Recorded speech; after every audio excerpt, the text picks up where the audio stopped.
Hey, it's Jeremy from Retro Shop, and today on the bench we have a set of aftermarket headlights for a 2018 Jeep Compass. And on these lights, they come with a white DRL. Our customer wanted us to change that to a addressable LED DRL setup here.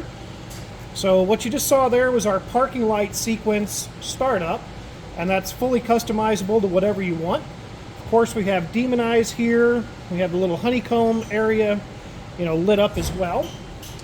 Let me show you our turn signals. So we have a full sequential turn signal here. Both right and left.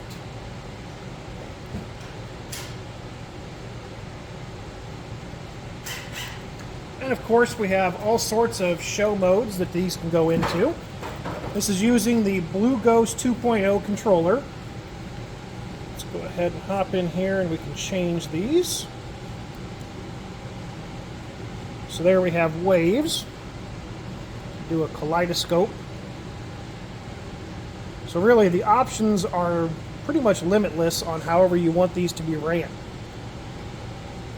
So can't wait to see these on the vehicle itself. And if you guys have any questions about this build or any other build that we do here at Retro Shop, feel free to reach out to us via the methods listed in the post. Thank you very much.